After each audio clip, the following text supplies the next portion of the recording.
Welcome everybody to the December meeting of the Western BCP Planning Committee. We're back in Phoebe room with a new sound system, so hopefully everything will go very smoothly in that respect. So first of all, I'll ask Democratic Services Officer to read out the housekeeping arrangements. So over to Jill Holyoke. Thank you. Please note this meeting is being recorded by the Council for live broadcast and will be published on the website for a minimum of 6 months. The meeting may also be recorded or streamed for live or subsequent broadcast by members of the public, although ultimate discretion in this matter lies with the Chair in case of disruption. For those in the room, please note if the fire alarm sounds, please exit the building by way of the nearest available signed fire exit route and make your way to the assembly point at the War Memorial in the Gardens.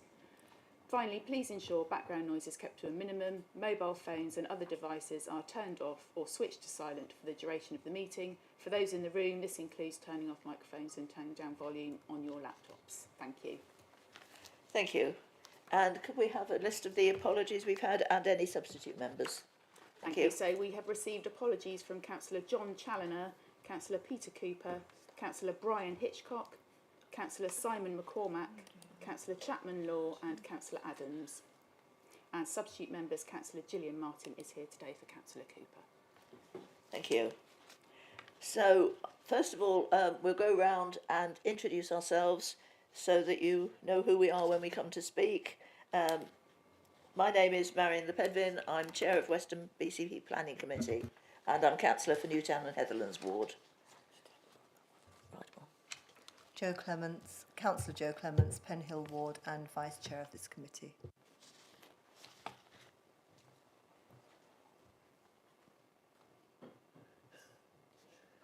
I'm staring as hard as I can. Hi, I'm Councillor Michelle Derrett of Kinston Ward. I'm a member of the Planning Committee. Hello, I'm Gillian Martin. I'm Boscombe West and I'm here to substitute for Peter Cooper. Thank you. Kate Salmon, Councillor for Moordown. Peter Sidaway, I'm Councillor for Broadstone. Thank you. And now we have council officers. They'll introduce themselves. Hi, Frances Summers, Senior Planning Officer. John Bishop, Head of Planning Operations. And we've already heard from Jill Holyoke, and next to her. Claire Johnston, Democratic Services, just supporting Jill today. Thank you.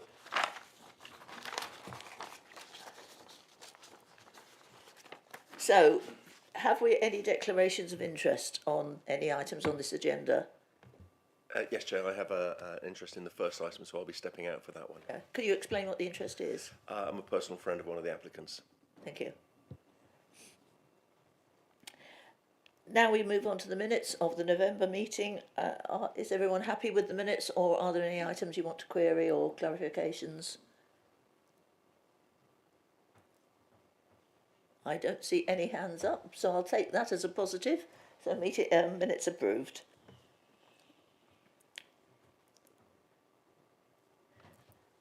So item 5, public issues. After we've had the officer presentations on each item, we'll hear any public speakers who've registered to speak, followed by any more councillors who wish to speak. Point out that this is a meeting in public. It's not a public meeting.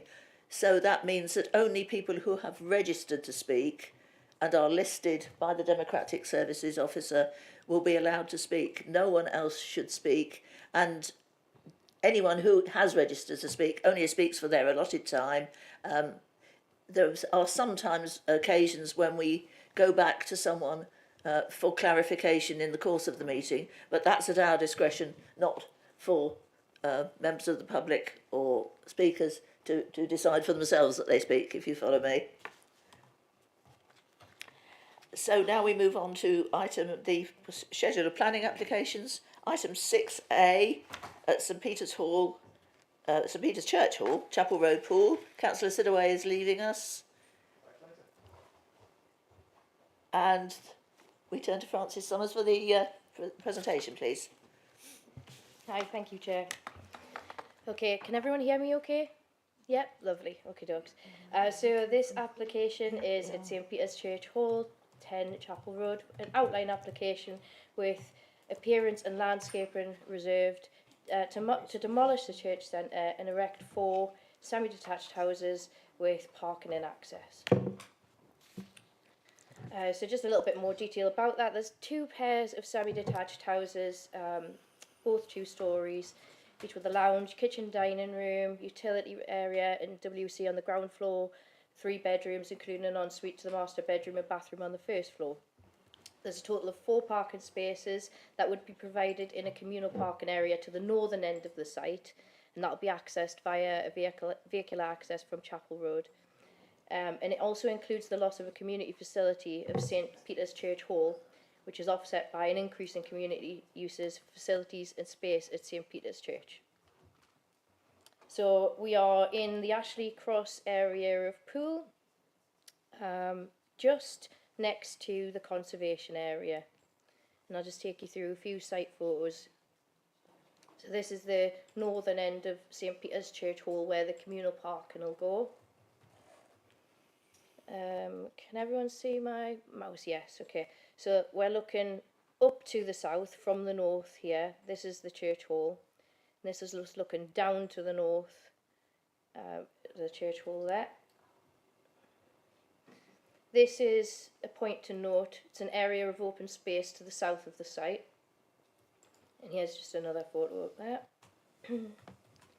Here's some brighter photos on a nice sunny day. Again, notice this area of open space here and these barriers here that show that this is no longer in use. And here's some photos from within the church itself. There's been some new toilets put in there. You can see a bit of the church there with these removable seats. So there's no pews in there. There's no fixed pews. There's removable seats and tables and chairs. And this is a kitchen facility that eventually will hopefully get upgraded. So considerations for this proposal then. Firstly, there's a bit of a history to this site which I'll briefly take you through, and there's inspector's decision on one of the appeals on this site that we need to have regard to because it's a material consideration. Need to have a quick talk about the council's house and land supply. Then I'll focus on 2 elements of the application. One is the loss of the community facility, and that's whether it's in accordance with policy PP 26. And the other one is any impact on the conservation area in relation to PP 30. So here's a brief look at the plans. Remember, landscaping and appearance will be finalised at reserved matters stage. So you've got the 2 blocks of semis there. This is Chapel Road. There's a pavement here. You've got an area of open space to the south. I told you that would be important to note. Some gardens, cycle stores in the back garden, and then this is the car parking area to the side. There's the floor plans, which I've already gone through. Elevations, if you note that there's obscure glazing to the first floor, to the rear of the site, which prevents overlooking into houses behind, so 95 Church Road in particular. And then there's again obscure glazing on the side elevations here that restricts overlooking between the 2 semis and into the houses either side of the proposals. And there's your street scene, and just if you could note the separation distance between all of the proposed houses and the nearby houses, and also the height. So obviously the topography of the land is slightly fallen from the north to the south, and the height is in fair, in character with the rest of the houses there. Okay, timeline. So this is a quick canter through the history of the site. The first application that was refused was for 6 houses on this site. It was an outline, and it was refused on the loss of community facilities and the heritage, which is why I'm focusing on those 2 items today. Next one, there was a prior approval approved for the demolition of the church hall, so that's a fallback position we need to be aware of. Next one was another application, another outline for 6 houses, and then after that an application for 4 houses. Both of them 2 were refused, you can see by these crosses. After that, we received an appeal decision for this first six-house scheme. The appeal decision was it was dismissed, and it was dismissed on the grounds of heritage impacts. The inspector was happy with the loss of the community facility. He said it didn't result in the decline of the range and facilities of services. And then this last one is an appeal on this site for this application, but that remains undetermined. It's important to note that with this appeal, we have not got a reason for refusal in relation to heritage, and we need to take into account the reasons for refusal relating to the loss of community facilities that the previous inspector had said was already fine. I know that's a lot. I will go over it again. Consultations. Planning policy teams withdrew their previous objection on previous schemes because of that inspector's decision, because their objection was relating to the loss of community facility. There's no other objections. Another one to take note of, and that I've put this in the addendum, which is the heritage officer. There's no objection from the heritage officer. So let's go to, so I've talked about the decisions. That was the first consideration. The next one is the housing land supply. Country's got a housing crisis. We are in presumption in favour of sustainable development. We have 1.6 year housing supply. That is nowhere near the 4-year housing supply. So our housing policy is out of date. So we need to have regard to that. In terms of the loss of community facility, okay, so this is the policy. There's 3 elements to this policy. There's the intro text. So it's a loss will only be permitted where the proposals provide sufficient community benefit to outweigh the loss of the existing facility. And so that needs to be satisfied along with either A or B. A and B do not need to be satisfied, it's A or B.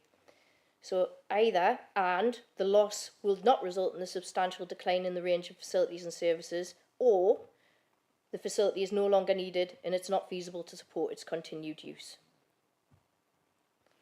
So let's tackle those 2 sub-criteria first, okay? The first one being A. So would the loss result in a substantial decline in the range of facilities and services? So it's going to result in a physical decline. That is the loss of a physical building. But we believe, in my professional opinion, I believe that the church is capable of absorbing the community use from the St. Peter's Church Hall. A replacement, it's important that a replacement doesn't need to be like for like, it just needs to be a community use of some sort, and it has to have that range of facilities. I believe there's nothing within the church that precludes it from being used for any community use that could have been done in the hall. And policy removed their objection. Importantly, the inspector believed the 6-house proposal, which in terms of community use is no different to this one, he believed that it would meet this criterion, and as there's no difference between that one and this proposal. We need to have a good justification for departing from his decision. So I believe that this criterion is satisfied. And here's a few little notes about why. So in one column here we've got the community groups who previously used the church hall, who've now moved to the church, and then this is where they used to be. So Pilates twice a week, yoga weekly, children's breakfast club and is weekly, Parkstone Brownies. They've actually moved somewhere else, and the Scouts have moved somewhere else because they've got a purpose-built facility in Parkstone that wasn't being used, so they've moved there. We've got some new community users, a soft play 2-day preschoolers provision, wellness community practitioner, more yoga and salsa. And then here's a couple of examples of the yoga, and then there's a new musical theatre class. So that's why I don't believe that the church is not capable of providing the same facilities and the same range of facilities, not exactly the same facilities, but you know, the same community uses and the same range of facilities that was being used in the church hall. So I think A is satisfied. B, the inspector didn't believe that this policy criterion was met. So again, that's a material consideration. And I'm agreeing with the inspector there. I don't think it's still not been met. Although we do have information about the viability of the community use being very difficult for the church to sustain. But nevertheless, only A or B needs to be met in relation to this policy to be compliant. And then we'll go to the more difficult part, which is the introductory text. So a loss will only be permitted where the proposals provide sufficient community benefit to outweigh the loss of the existing facility. So yes, there's a physical loss, inspector agreed, but the inspector believed that a mechanism could secure community benefits that would outweigh that loss. That's another material consideration. The inspector didn't specify what mechanism and was content to conclude that the mechanisms put to them by the applicant, which we think was the reordering project, which I'll come to in a minute, he thought that that was sufficient. So the reordering project is the church was purchasing some movable pews, which you've seen in the photos, installing new toilets, you've seen that in the photos, and it'll eventually bring with it like a new kitchen, some sound systems, theatre and lighting improvements, and the introduction of a currently unused room. That's a few projects that's in the works. So they could be said to be community benefits that are on top of what the church has right now. So the church has its own planning laws, and to secure something to satisfy our planning laws means we couldn't prejudice any decisions that would subsequently be made by the church without there being a level of risk involved, okay? So, because we could end up with the development not being built and us not having a community facility, which is obviously a fallback position regardless because of the prior approval. But we can secure benefits that don't require planning permission by the church. So, and then we can be certain that they can go ahead and they will be delivered. So in particular, I'm thinking the introduction of that room. And that can be used for like after school clubs and small groups. And I've consulted with education department because I know that after school clubs was one particular idea that the church had. And as it happens, there's a lack of availability of after school clubs in the area, and government are making a move to increase that more to allow mums and dads to work longer hours. So that's potential. And there's also theatre and lighting improvements that we can ask for. Again, that don't need planning permission through the church, so it would be fine. So normally when we secure something like that, we'll set out what works need to be done, at what point, etc. And we'll do that through either a Section 106 or a Grampian condition. We've chosen to do that via a Grampian condition rather than a Section 106, and it gives us the certainty that the community in which the proposal is located will receive those community benefits. Now, I know that's going beyond what the inspector asked for, but we would like to see that that certainty of that community use being delivered. So we feel that, or in my professional opinion, I feel that condition 12, which is in the report, does that. That's the Grampian condition. And through that, it satisfies PP 26. So again, just to repeat, the loss of the existing facility is a physical loss, but the uses are transferred into the church on top of activities that have already been undertaken. There's nothing within the church that precludes it from being used for any other uses that could have been provided in the church hall, though it may take a while to establish. They don't have to be in existence right now, we just need to know that the building is capable of providing it. For instance, the church sorry, I'm reading my notes and I was talking about the education, I've already talked about that. Skip that. Yeah, only two uses haven't moved over to the church, the Brownies and the Scouts. The Brownies have chosen not to move over. I don't think the Brownies couldn't have moved over. I mind I'm not a Brownie, so I don't know. The Scouts have moved to their own purpose-built facility. So the loss that's been experienced then is a small loss. Although it might not feel like that to the public, I fully appreciate that. I have taken into account all of the public comments and conversations that I've had. It could be a temporary loss, because obviously when this church gets its uses established, it could be even better for all we know. The previous inspector was satisfied on the point of PP 26 without the Grampian condition. We're satisfied with this Grampian condition. And then remember the fallback position that the church hall's got permission to be demolished regardless. Here's a quick look at the upper room and actually the church without the pews in it. Now, obviously, this is not the same size as the community hall, but it's in addition to this entire church space. And that's only half the church that I was actually taking a photo of. So yeah, I think policy PP26 is satisfied. I'll speed up now. Sorry for taking so long. In terms of heritage, so the previous inspector, like I said, refused or dismissed the appeal on the grounds of heritage. Now remember, that was for a 6-house scheme. This is 4. So the reason he refused that was because he said that this space here is more akin to the character of the area above, to the north of this site, okay? And the 6 plots were really quite tight and small. So the 4-house scheme is that we had last time. We did not refuse on heritage grounds, and this time again, it provides much more spaciousness. It's not the same exactly as the character up here, but it's more, there's more spaciousness. So, and you can tell here, the building liner we pulled forward, yes. The gardens, if you've read my report, you'll have noticed that there's, I've noted the differences between the gardens here and the gardens to the north. There is a difference, but like I say, I don't think it's that harmful. And in particular, the inspector previously noted that this spaciousness to the south of the site was being lost because there was only a 2-metre gap between where the houses ended and the pavement.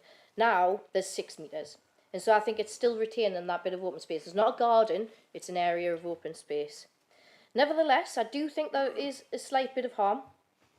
And because, if I go back to, I'll go back to here. The conservation area starts here and moves this way, down south. Because it's not within the character of the area, there's going to be an impact on the conservation area. Now, that is less than substantial harm to the very lower end of the scale, and my conservation officer agrees with that. So obviously that harm in accordance with paragraph 208 of the MPPF, we have to weigh that against public benefit. So I've said that, in my opinion, in the conservation area's officer's opinion, the harm is very, very low scale, towards the very lower end of less than substantial harm. So it's very minimal.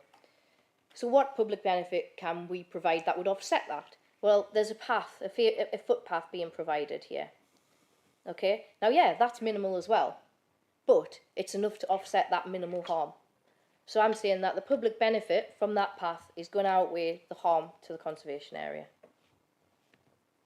Again, no, I'll come back to that. Right, so recommended for approval for all of these reasons, which I'm not going to repeat. I think I've done them to death.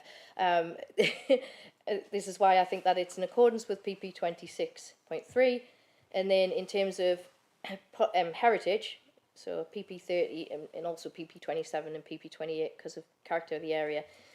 Though the plot sizes are small in comparison to the north to which they relate, they don't present significant harm. It amounts to less than substantial harm to the lower end of the scale, and that can be offset by the public benefit arising from the introduction of the footpath. Sorry, I'm full of cold. Right, that's it. Thank you, Francis. Very comprehensive and clear. Thank you. So now we move on to people who've registered to speak. We have 2 objectors. First of all, Emma Lidster and then Christine Law.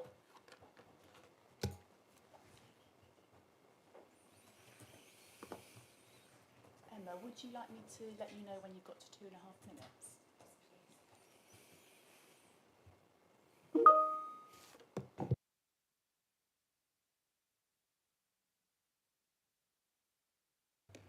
Good morning. The narrative of St Peter's keeps changing, but at the church hall it hasn't. Built from a gift of £35,000 50 years ago, deliberately separate from the church with all the facilities inside and out. The inspector's report stated that there would be no community loss based on information ascertained by him at that time. 8 months on, the children's groups have not transferred to the church. These groups have relocated. They continue to operate, but out of this locality. Their offerings were good and humble, encouraging, inspiring and promoting children's citizenship, social and emotional health. The conditions are paramount going forward within this new report to hold St Peter's to account. There has been a clear failure by them to understand and uphold the reasons why the church hall was built in the first place. It was built and equipped for the children of Parkstone. I have concerns. Is this a diocese asset sale to pay the vicar's salary, the parish share deficit and the diocese COVID loan? The diocese comfort letter clearly states that the diocese cannot guarantee the outcome of a faculty application for money for future church improvements. So what financial conditions will there be to ensure that the hall sale funds are independently tracked and monitored? Does the sale of the hall plot, quoted at £750,000, really equate to doing up a small room and a servery? All the recent church spending of over £100,000 has been without hall sale money. What would completed works look like against the conditions? Where is the costed schedule of works and expenditure proposals? Any after-school club in the church will by law require rigorous external independent safeguarding and monitoring from outside agencies such as Ofsted, especially in light of the recent exposures in the Church of England. A small room with limited space to spread out, limited access via a steep narrow staircase with no disabled or fire access, would that really pass health and safety risk assessments or parents' requirements?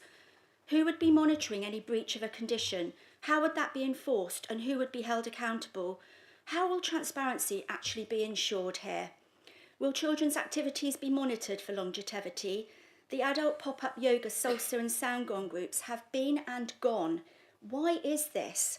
Why are other local churches so successful at running their church halls?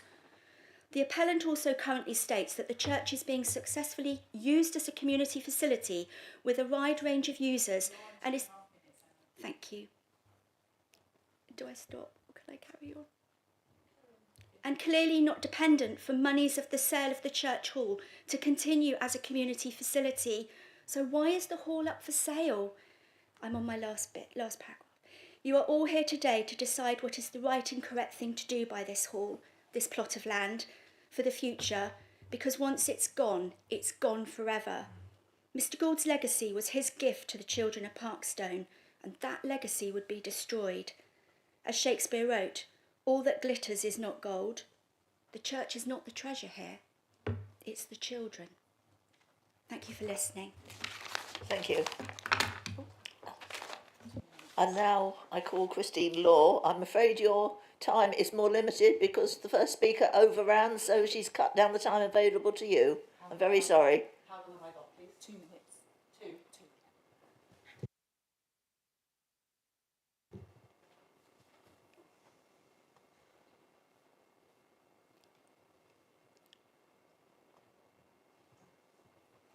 If it isn't pressed already, you need to press the right hand button and the red light will come on.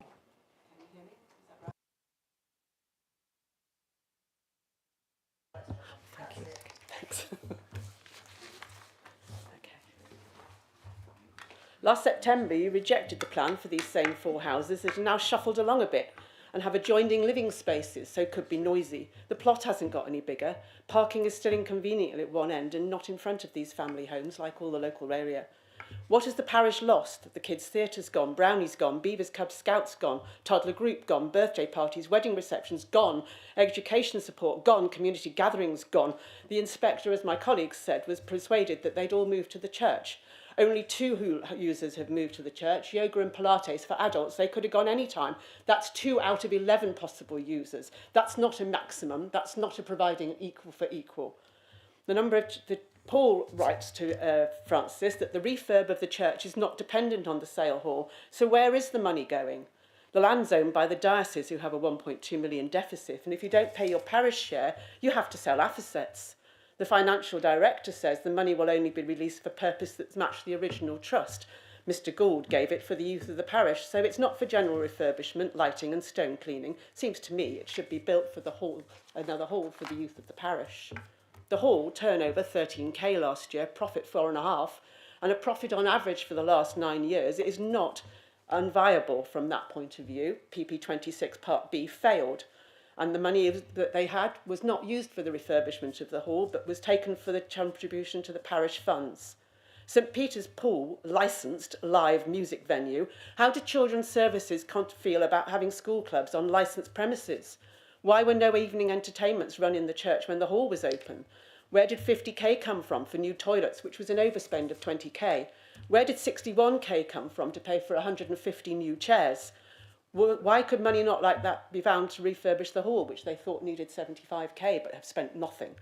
With a reputed price of 75k, that would be an amazing refurb for an upper room, which is no bigger than the dining living rooms in the houses they're proposing to develop. Sorry. The users don't want the Ritz, just somewhere robust, functional, and that's what was built. And an after-school club could go into the existing hall quite easily. Thank you. I think that's right. Thank you very much.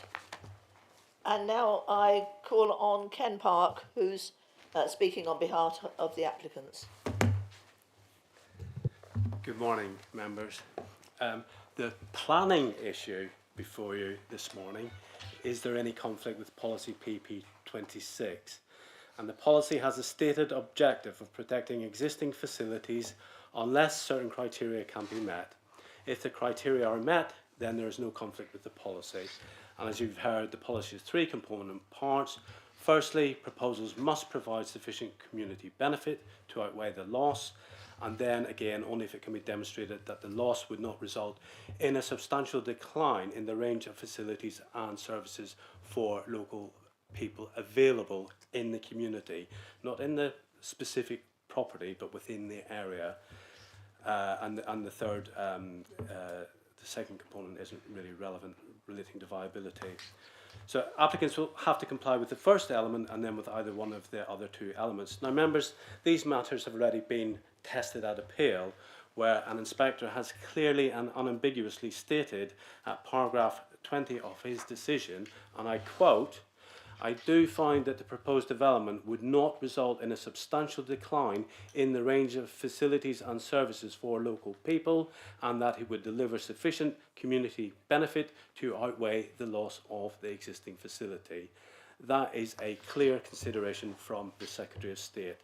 The fact that the community activities that took place in the church hall, which has been closed for some time, are now taking place for the same community within the much larger and more adaptable church building, the inspector considered was sufficient to ensure no decline in community facilities and sufficient benefit to outweigh the loss of the particular hall. Now, the Brownies and the Scouts and other youth groups have the opportunity to use the hall if they so wish. You've heard the Scouts have found alternative premises. The Brownies have also found alternative premises in the nearby vicinity within the BCS school and have declined to use the St Peter's Church. Now, members, you will be aware that decisions made on behalf of the Secretary of State are binding and are material considerations which carry significant weight. In the current appeal, your policy officers have withdrawn the loss of community facilities reason for refusal on the basis of the inspector's decision, and that itself is carries weight, the policy team acting on behalf of the council. So it has therefore already been determined that there is no conflict with policy, and there's no reason therefore not to grant the permission. But let me tell you, the church are committed to providing community use within the main St Peter's Church building. They are faced with a situation where they have this large building which was sat idle, being used mostly for services, with the smaller hall being used for community use, and it simply made sense to them to repurpose the main church building, much larger, much more adaptable, much more flexible, as you have seen, for community use.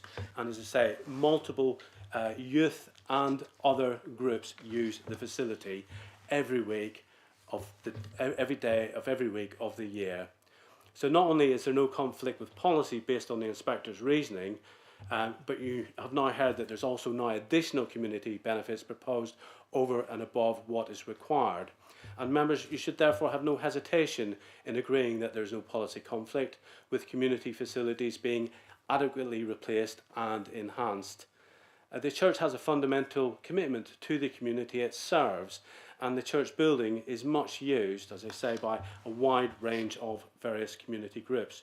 The church is committed to facilitating continued use at all times of the day and the evening through the week. Planning legislation and guidance requires applications to be determined in accordance with the development plan, and where proposals accord with the plan, they should be permitted without delay. The proposals clearly accord with the plan. The Secretary of State has already determined that. There is no conflict with policy.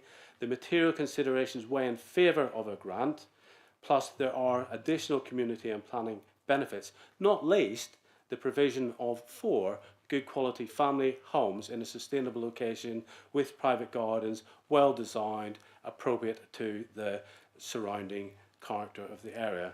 So members, the applicants respectfully request that you approve this application. Many thanks. Thank you, Mr. Park. And the last registered speaker is one of the ward councillors, Councillor Emily Harman, who will be joining us online. Thank you, Chair. Can you hear me? I can. Lovely, thank you. I just wanted to thank everybody who's spoken so far this morning. This is an incredibly controversial application. That's the reason I called it in. I felt it was an unconditional call in, so even if it was approved or if it was going to be refused, I wanted to ensure, given the strength of feeling and the level of community interest, that this application was heard in an open forum, so that full transparency was adhered to, and that everybody could hear what was happening, because there is a lot of interest in this application. My original concerns that I put on the call in related to PP26, and that was following the previous planning committee. I know many residents and myself did still have concerns that the policy had not been satisfied. I know Francis gave an incredibly detailed and comprehensive presentation earlier, and Mr. Park has also just addressed some of those as well. And I note that the planning inspector is now satisfied that that has been met, as is the planning officer. And also, whilst I don't think we're in a perfect position, and I hear the residents' concerns, I do also feel that PP26 has now been met. That aside, I do want to use this opportunity to say I've got a huge amount of sympathy for the residents who live in the immediate proximity of the hall. The roads around there, as you would have seen from France's photographs, and if you visited, they're incredibly narrow. And the residents have been subject to ongoing building work for such a long time now. And I know as ward councillor, I've been contacted on many occasions due to concerns around inconsiderate vehicle parking, and it's caused huge stress for a lot of the residents. So if the committee today do agree with the planning officer that the application should be granted, I do want it to be questioned what measures could be put in place to minimise disruption to local people who have already put up with so much.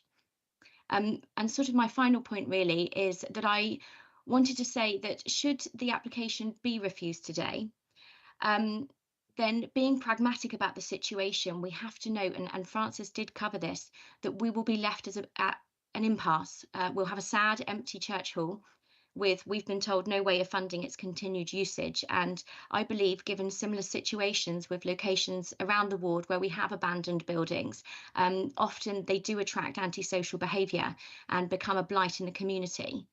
And I know this is not the outcome that some residents want, and I know there's many frustrated with how this whole application has been handled, and I do agree with them on some points there, but we must accept that we are where we are, and I believe we need to look to find a solution rather than focusing on retrospective issues. And in the long-term interest of the community, I do believe the time has come where this application should be granted. Thank you. Thank you, Councillor Harman. Now we begin to get input from members, and first of all it will be questions from those of us on the committee about the presentation, about the details we've heard, just information, not discussion of whether it should be approved or not approved, just information. So are there any questions that arise? Vice Chair. Thank you, Chair. Just clarification, really, from Francis. I think I've got this right. So the application, the site, is not in the conservation area. It's outside, but next to. Is that right? Yep, that's right. Okay. Thank you. Councillor Martin, I think, had your hand up. Thank you. I was just going to ask about the piece of land to the south of the buildings. You know, on the plot, there's like a corner on the corner. There's a plot of land, and that's not going to belong to one of the houses. Then it's not going to belong to that next house. My questions are: if it's going to be communal, who's going to maintain that? Who's going to pay to maintain that? Because and the other concerning thing is it going to be blocked off at night? Because there are a lot of pubs in that area. And my concern would be gathering and noise and antisocial behaviour if that plot of land doesn't belong to anybody. Would you like me to come Yes, back straight yes, away? please. Can you answer that one? So, yeah, the maintenance of that particular bit of land will come through the reserved matters, because that's going to be in the landscaping issue. So I could condition. I mean, I could put it on this application that we need information about the maintenance schedule for maintenance and management of that piece of land. As for antisocial behaviour, how would that, I just put it back to you, how would that be any different to how it is now? It wouldn't be any different, except some poor soul's going to be living in that house at the end and they're going to have to put up with that noise. It would be better to give them that bit of land with the house so they look after it and they can secure it, so they're not having to put up with, 1 o'clock in the morning, a bunch of drunks on a piece of grass. You know what I mean? That's what I'm thinking. It's going to be jolly miserable for them. And particularly if they've bought the house, they can't move anywhere else if they're stuck with it. Thank you. Any more questions? Councillor Salmon. Thank you, Chair. I actually was going to ask about the same sort of question as Councillor Martin just asked. So, and I'm interested that we don't really know the answer. Perhaps can I ask a slightly further question on that then, which is, do we know what the intention for are these houses? I believe it does say in the report these are going to be sold at market. So they're going to be privately owned houses. So and there's going to be a car park at one end for all of them. So are we making the assumption that the car park and the bit of grass at the other end I'm struggling to see how those will be managed. Will they be collectively managed by the owners of the 4 houses? I think that's quite important to understand. Otherwise, you risk ending up with a bit of sort of waste ground that nobody has any responsibility for, which nobody wants. So that's my slightly further probing on that. And I know you said it's for the next stage, but it feels odd to be not to be talking about that at this point. I've got a couple of other questions, if I may, which is, can I just, I was involved in the debate on this and the decision on this when it last came through committee, and the hall, I think, was still in use at that time. So can we just clarify when it stopped being used, how long it's been out of use, if that's known? Don't worry if it's not, but if it's known. I would also really like just very quickly to understand what a Grampian condition is, because it's a new term to me. I've read the condition and I've read the report, but I'm just a tiny bit more on that to understand what that means. I've got one more, sorry. Just in relation to Emily's request that we look at minimising disruption around traffic and transport, and just so my question is, is there anything we can do here today in that respect? Can we look into that a little bit more, given that she raised it? Thanks. Right, I'll ask the case officer to answer the one she can, and then I'll call on Mr Park to come on in on the detail of the first one, the triangle and the car park maintenance. That's lovely. Thank you. So in terms of, yes, they will be privately owned. Who will manage the car park and the land? I think Ken might be coming back on that. Mr Park might be coming back on that. But I can condition those details to be submitted and approved by us. So we could do that by condition. In terms of when did it stop use? I think someone mouthed to me March. A Grampian condition, that's a really good point. I should have actually gone into that. A Grampian condition means it relates to land off site, so outside of the red line, but it means that something can't start until something's been achieved. Okay, so in the wording, in fact, if I just get it, so I'm telling you accurately. I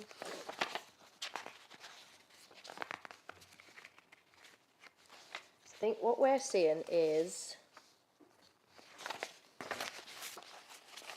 no residential dwelling can be occupied until the upper room within the church hall is fully refurbished and made available for community use, and until the staging and theatre lighting improvements have been made to the ground floor. So until they're done, the dwellings can't be occupied. Does that make sense? Yeah. And then the last one, traffic and transport. What could we do about that? Steve Stace is here. Mr. Stace, he's a highways officer who might be able to come in on that, but I don't know. This is something we've never raised before as an issue, and so I would be hesitant to raise it as an issue now. That being said, I suppose we could have. I mean, through the management and maintenance, we could understand, how that's all going to be kept tidy, things like that. Antisocial behaviour, we could talk to Dorset Police, I suppose, and see if there's anything we could do through the. Mr. Park's going to come back in on that. And there was one other thing I was going to say. Oh yes, construction and management plan as well. So in terms of during the construction phase, we have got that as a condition already, so that we can make sure the impacts to neighbours are minimised. Thank you. Thank you. Mr. Park, do you want to come to the mic and then clarify about the maintenance of the triangular grass and possibly under car parking area as well? And if I may, just on that last point, I think the issue, Ms Summers, was that the traffic issue was raised in connection with construction rather than ongoing years, and so the construction maintenance environment plan will deal with that as a standard condition. In normal situations where there is a development with communal areas, no matter how large that scheme is, whether it's a block of flats, 4 houses or 50 houses, it's normal that a management company is formed, which is comprised of all the freeholders. Sorry, Ken, it's not better if it's given to the house, is it? Sorry, I'm talking about the communal areas. So the car parking area and any other communal areas will be managed by the management company, and that's ongoing management, and that will be in accordance with any landscaping plan and landscaping agreement that's dealt with by way of condition. In relation to the area of land to the south of the development, that can be given to the private garden if you so wish. The whole point of that was that the land was open, i.e. not built on, therefore it dealt with the conservation area objection, because the previous scheme, the buildings went further down towards the end of the pavement. So if that land is left open, it will be landscaped regardless, probably with a hedge around, defining it and separating it from the public realm. But whether it's attached to the house or not, it's going to appear the same, and I probably agree with you. If it's attached to the house, it will be maintained by the people who live there, and they can put up any security issues, lights or cameras or anything that they see fit and want to do so. So if that's what you prefer, but in visual terms, it will appear the same. Thank you. Strangely, well, perhaps not strangely, great minds think alike. I'd raised the issue of the triangle and the ownership and the maintenance of it when we had our chair's briefing. So there's a lot of us on the same issue there.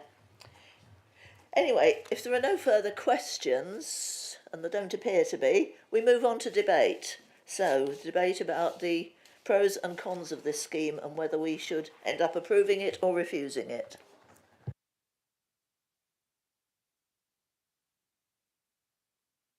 Thank you, Councillor Martin.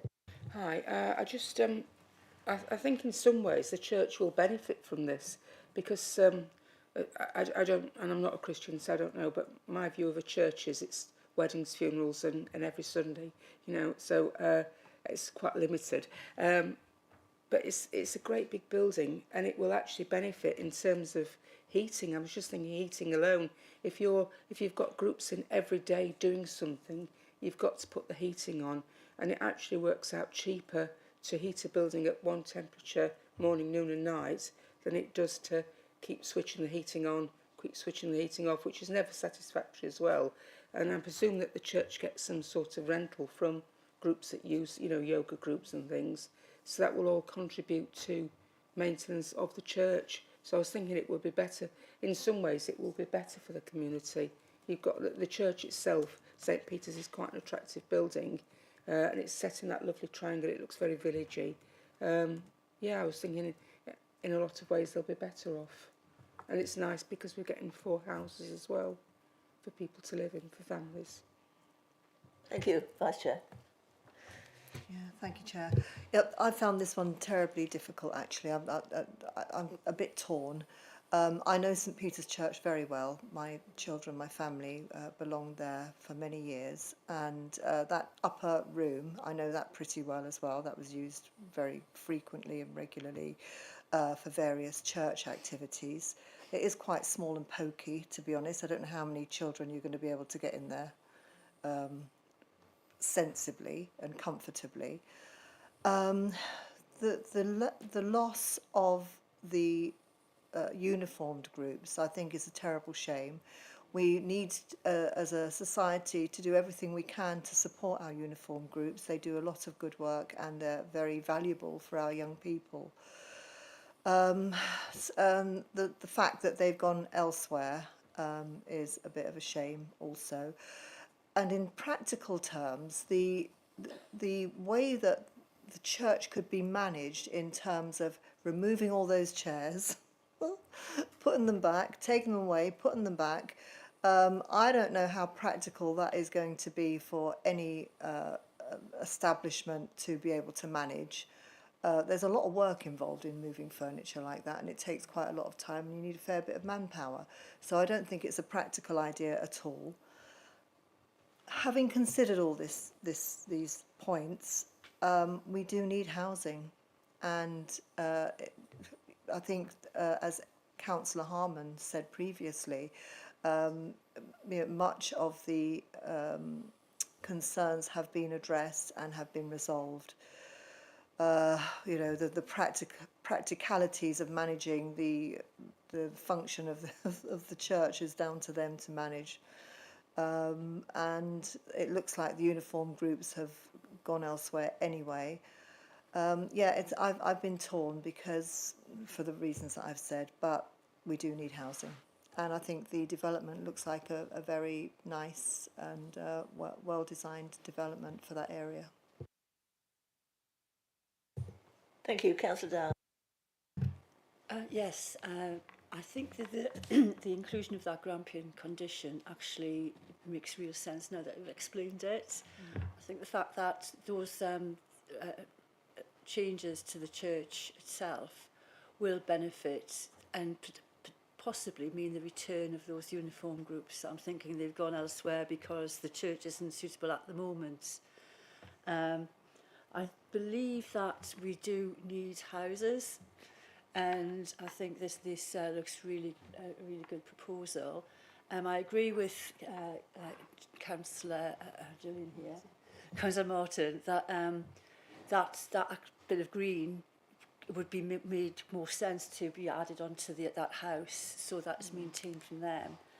We'll talk about that as a possible condition when we at the end of the debate. Yes, so and all in all, I'm in favour, so thank you. Councillor Salmon. Thank you, Chair. What I really picked up on when we were listening to the speakers this morning was the real strength of feeling in the community about the loss of that community hall specifically, and how much it's meant to people, and concern that the legacy of that hall, which was specifically relating to young people, is potentially going to be lost. And what I really hope is that the church is listening to those concerns, and that they might make sure that they're doing everything they possibly can to address those concerns properly with the community. I really welcome the principle of using church buildings more fully, not just having them for the odd occasion, you know, through the week and empty a lot of the time. I think the theory of that is fantastic, and I think churches should be for places where the community feel welcome and can access.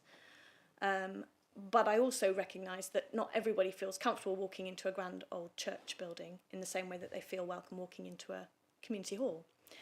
And I think that, therefore, the onus is on the church who are driving this, who are going to get some money from selling the land and building the houses,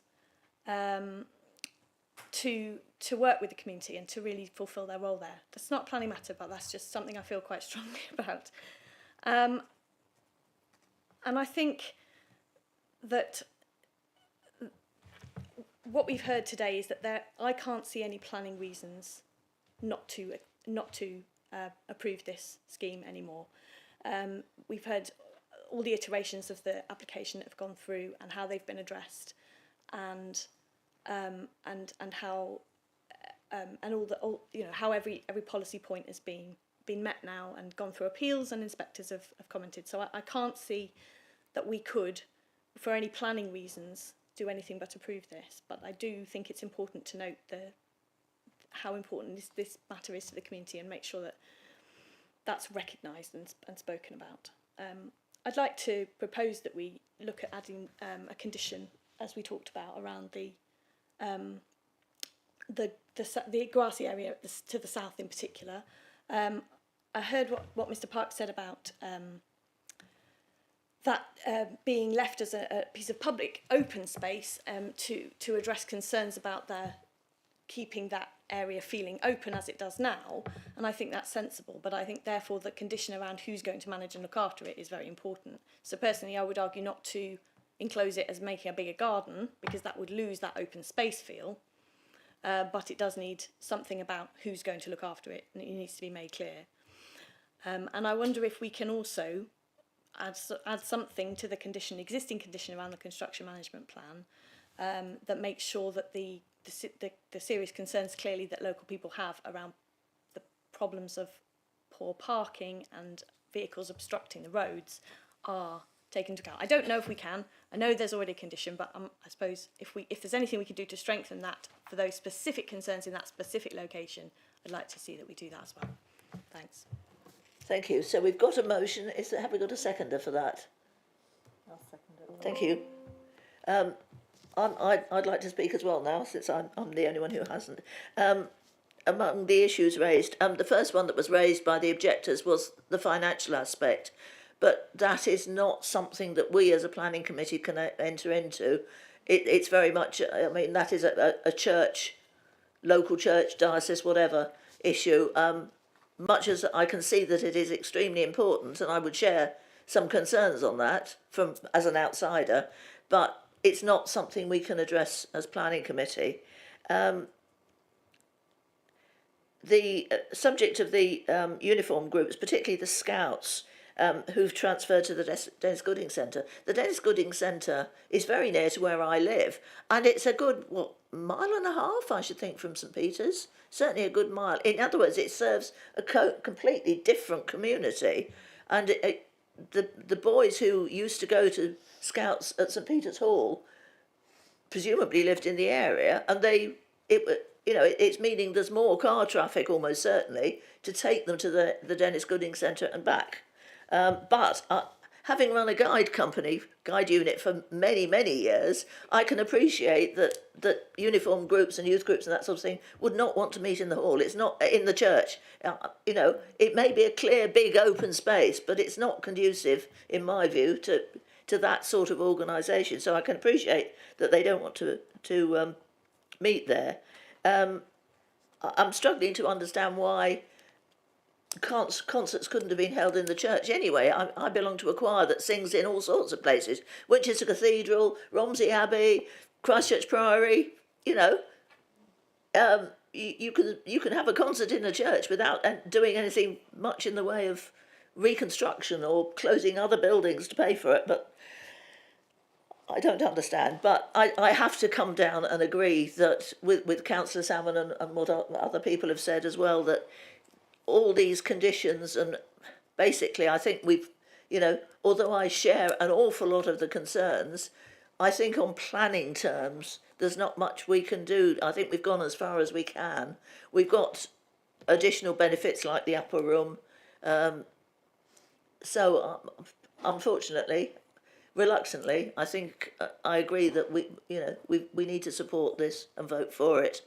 But then we come on to the conditions. The construction condition, how much can we insist that construction vehicles use what will eventually become the car park area and don't park on roads, for instance? If we could have delegated power to, the head of planning to amend that condition, then we can put something in there. I'm just reading it now actually, and I can't see anything about parking in there. So we could just add something in there about parking and no obstructions and things like that. If that would satisfy. Yep. Yeah. Would that satisfy concerns, Councillor Salmon? Yeah, I mean, I think my understanding is that the concern is around how narrow the roads are around there, and that therefore any amount of additional vehicle disruption, which will happen during a construction phase of 4 houses, is going to cause potentially more problems in that particular location than it might do in others. And so that's why a sort of more specifics around limitations on where the vehicles can go would be worth doing. Thank you. I think you suggested another condition. I'll come on to the triangle of land in a minute, but I think you suggested another condition, and I can't remember what it was now. Can anyone remember, or was it? I think it was the construction management plan Right, condition. Yes, it's the same one, and it was the same issue. Yeah. So the other thing is the triangle of land. Councillor Salmon has said she favours keeping it as it is in the plans. Other people have said add it to the house on the end. So shall I put an amendment, just to get the discussion clarified, an amendment that we add that triangle of land to house number, is it 1 or 4? Can't remember. The one on the corner. It's either 1 or 4, I'm not sure which one. Huh? One, right. Add it to the site for house number 1. So that's my proposal. Can I just come in on that? Yes, sorry, I should have come to you earlier. That's okay. I mean, it is a reserved matters application, and landscaping is reserved. So can you put the site plan up, please? So all we're assessing at the moment is the principal, siting, and the appearance and the design. So the landscaping that we've got is indicative. So when they apply for the reserved matters for landscaping, they will need to landscape up the green areas. So as part of that, they will say which bit is demarked. So they could demise that corner of land to the house if they wanted. I mean, that does have other implications. So Francis's assessment, for example, is based on that land being open. So part of approving the siting of these houses is on the basis that land will be open. If you're going to include it within the curtilage of that house and require it to be left open, I don't necessarily think that will solve any of the problems that you're thinking may arise. If you want to discourage people from using that land, you would need to enclose it somehow, probably with a 2-metre fence. So that's going to then create quite a hard edge to that corner, and then it's going to detract from the reasons as to why it's been recommended for approval. So I personally think it should be left open. You can include it if you want, but then that will have a knock-on effect on the character of the area. If it's included within the land and left open, then again I don't think that will be particularly good, because there are chances that if that land is owned by plot 1 but not within their garden, there's no guarantee that they're going to maintain it. They could just let the grass grow, or they won't plant it up particularly nice. So I think the best solution is probably what's likely to happen is that as basically per this indicative plan, the land is left open, and then that land is passed to a management company who will also be responsible for looking after the car park. They will then have a duty to maintain and keep that land open and well maintained. You won't be able to stop people accessing that land if they want to, but I think the likelihood of that is probably quite limited, especially if it's well maintained by the management company. They would probably put up a maybe 1 metre high railing around the edge of it to demarcate it, and then a hedge, but then they'll be responsible for maintaining that hedge. If it's within the ownership of House 1, there's no guarantee that it will be maintained, and they're more than likely to want to put a 2-metre fence around it for obvious reasons. So that could be an option, but personally I think that's probably the least preferable, the options, just because of the way that will then present itself against the street. Thank you. I think my question would be, and I realise it's a reserved matter, is the intention visual so that the houses are not crammed right up to the road as the previous scheme was? Is it that there should be public access to that piece of ground? As I say, is it visual or for public access? And You want me to come in? it could be one or both. It's more to do with the visual impact and have that separation and retain that open space. And which brings us on to the condition that you suggested. You said, oh, Francis, you suggested another condition. That was to do with the management. So it was the management and maintenance. So yeah, we would need to add that into the list of conditions as well. But yeah, it's for the visual impact. So again, that was raised by the inspector in the 6-house scheme, because remember the houses went right up to that boundary, and he said that was impacting on the conservation area, which is why I've said, because there's a 6 metre metre open space there, then that lessens the harm. So I'm frightened that we would be reintroducing that. And presumably when it comes to reserved matters, a decision will be made about whether it's got public access or whether it's just open. Yeah. Okay, thank you. Councillor Salmon? Yeah, just on that, then I as I said, I think I agreed with. I'm sorry, I don't know your name, but I should know your name. I agreed that I think it should be the management company remain open, as you said, because that's part of your assessment of why it's an acceptable scheme, and that makes sense to me in all those ways.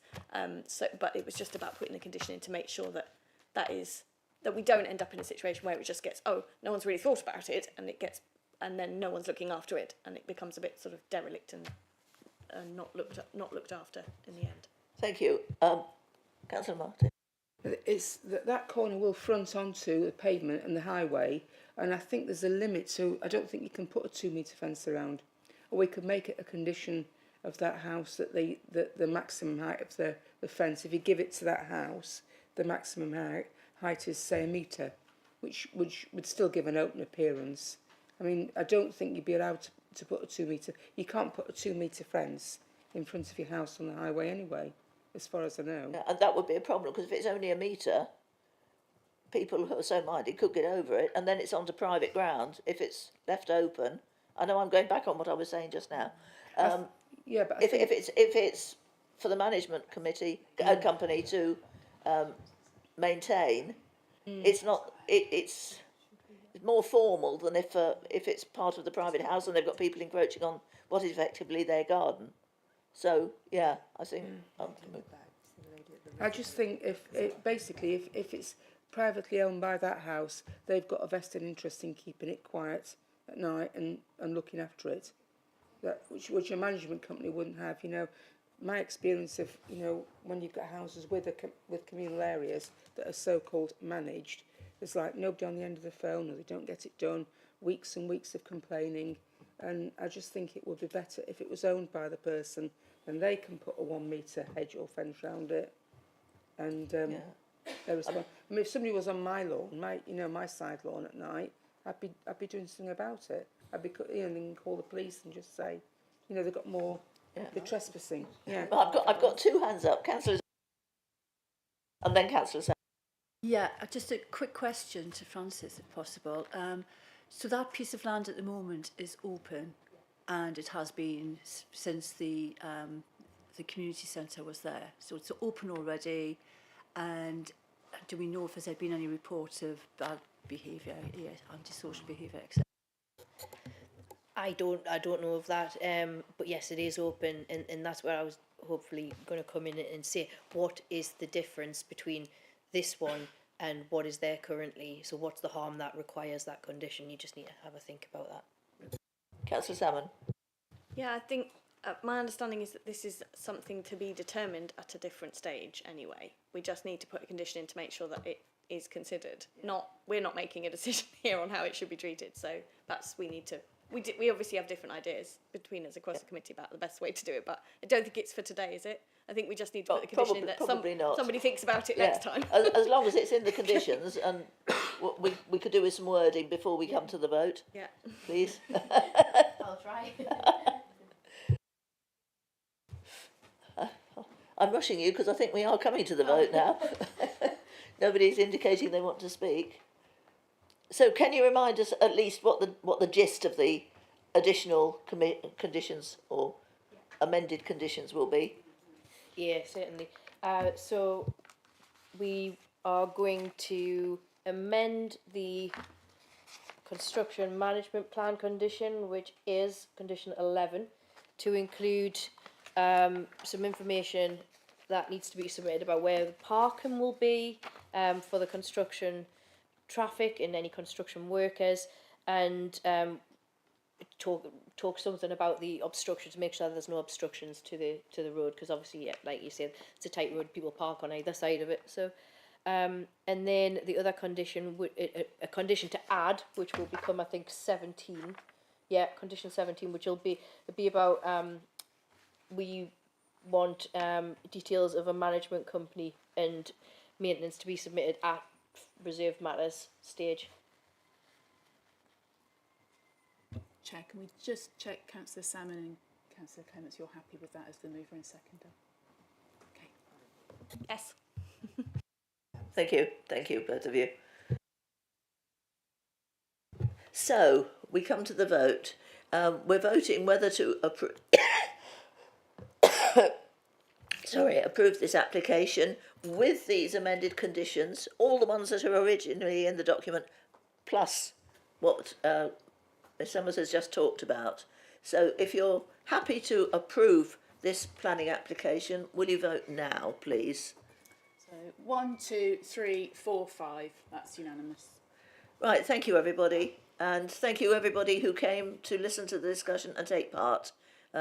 We realise this is an issue of great significance in the local area and the community around about, and we've done our best to meet as many of your concerns as we could.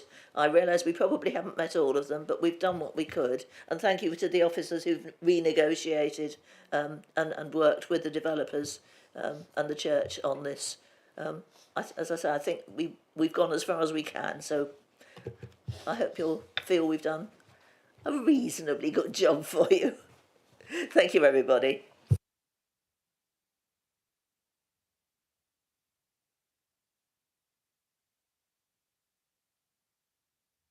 Can I just double check? We do have delegated power to the head of planning to change those conditions. Yep.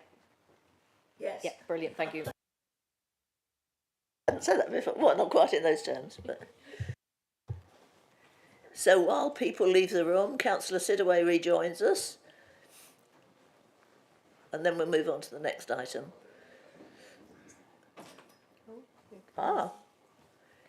And not only is Councillor Sidaway rejoining us, we have Councillor Adams, who's, I believe he had car trouble, so he's able to join us for the next item.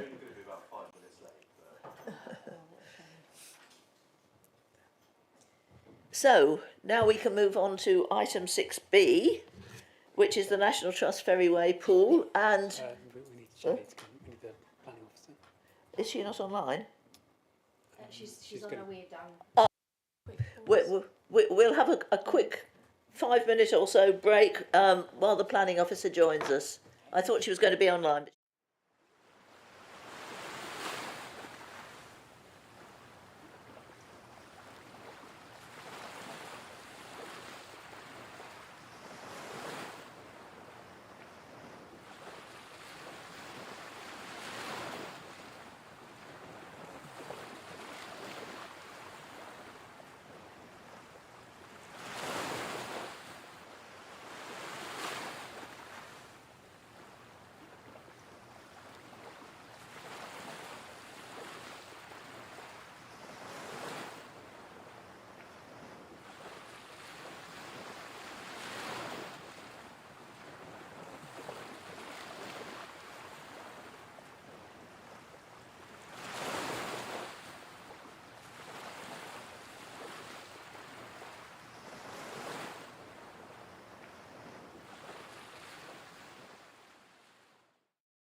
So, welcome back to the second item and the last item on the Planning Committee for Western BCP Planning Committee today.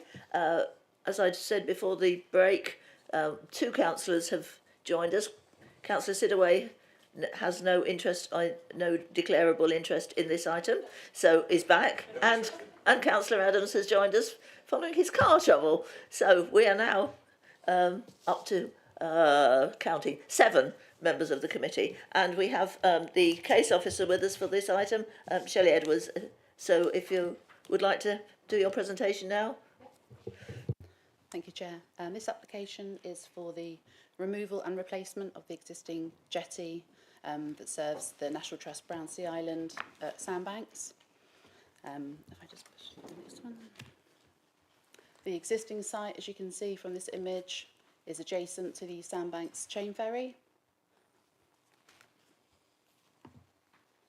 And the works proposed are the removal of this jetty, the extension of the quayside to facilitate a larger jetty, and a ramp which will enable vessels that carry vehicles to transfer across to Brownsea Island.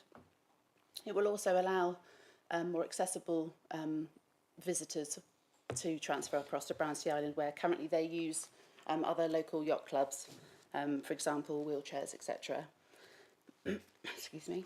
The application also includes, sorry, I'm just going to show you these images. So this is currently the site when viewed from Ferryway, which is the access down to the Sandbanks chain ferry terminal and the Sandbanks jetty application site.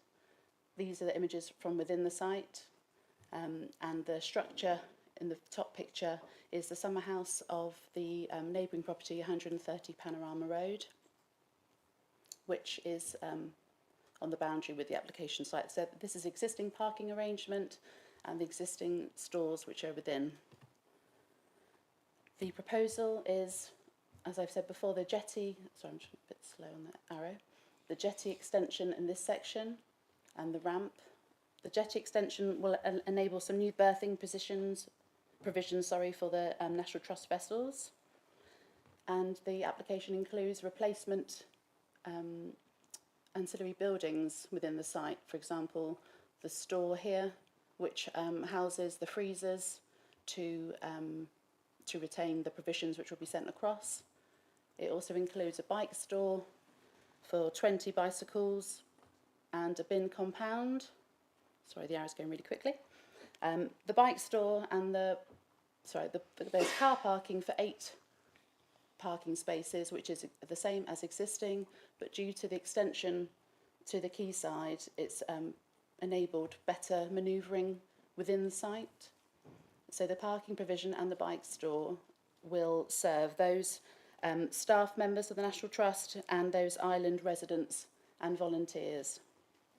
It's not for the general public use. So the visitor shelter, which is proposed in this section, will be an enclosed area for people to wait before boarding the ferry. Currently there is an existing shelter in this location, but it's going to be moved into this position to better protect those that are waiting from the elements, and there will be then the opportunity to then transfer through straight onto the jetty. The application also includes an access gate to the site, better security. So the objection that we have received is from the neighbour that lives in this premises, which is 130 Panorama Road. They were concerned with noise disturbances and the industrial nature of what has been proposed. There was initially a crane that was going to be put here to help with moving cargo onto the boats, but that was omitted from the scheme. We are proposing to have a small 4-wheel drive telehandler which will be kept on a boat or at Brownsea Island, which they'll use when they're transporting items onto the boats. The buildings along this section will will be approximately half a metre above the boundary wall. The neighbouring garden has lots of tree screening in this area, and the distance of separation from this section to the house is over 20 metres. The bin store, the distance of separation from the bin store to the summer house is approximately 14 metres. So it's considered that the distance from the buildings and structures within the site is sufficient to retain neighbouring amenity. The car parking is similar to existing. There is proposed to be some electric vehicle charging in these points, which will be secured by condition at both the detail and the positioning. As I appreciate, there is a little access point here to the neighbouring garden, and therefore that electric vehicle charging post wouldn't work there. So we would be clarifying those details at conditions phase.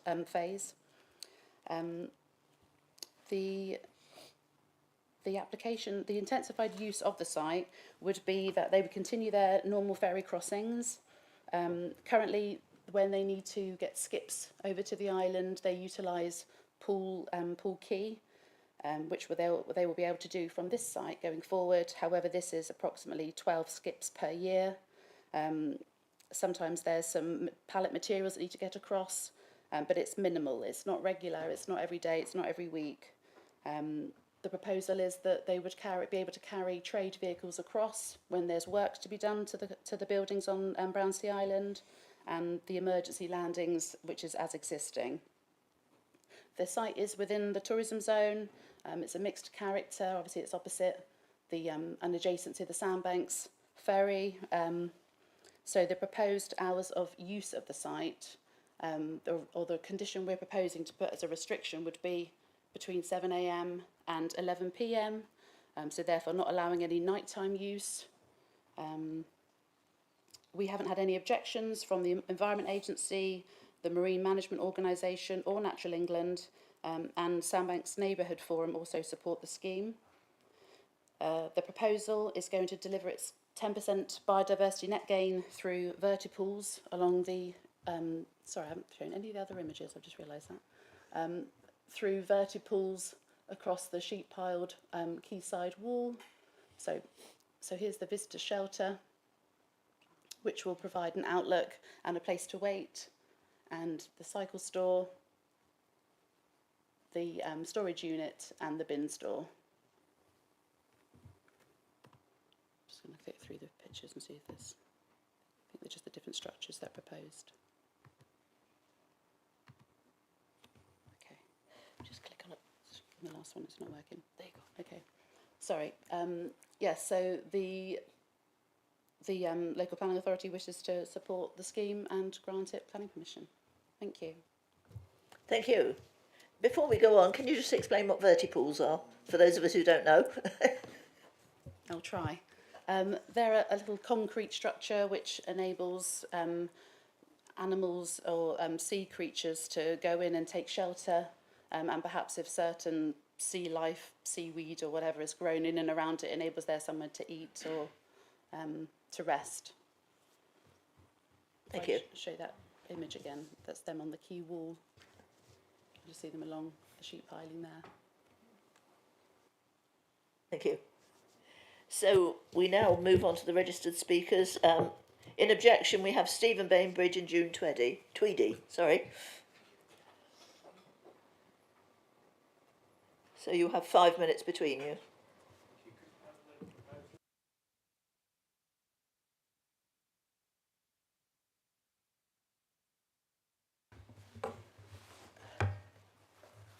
It's actually the other one where it says the loading area, the other layout one. Yeah, Rev G, if you've got Rev G.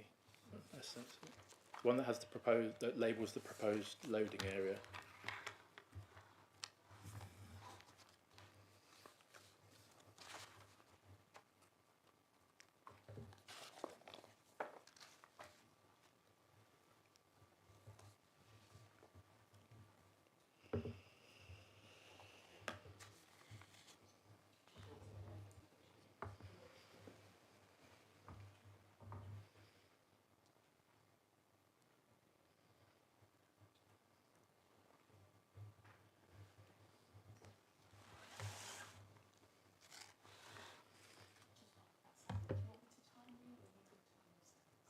A little bit of both. By all means, if we run over, start waving.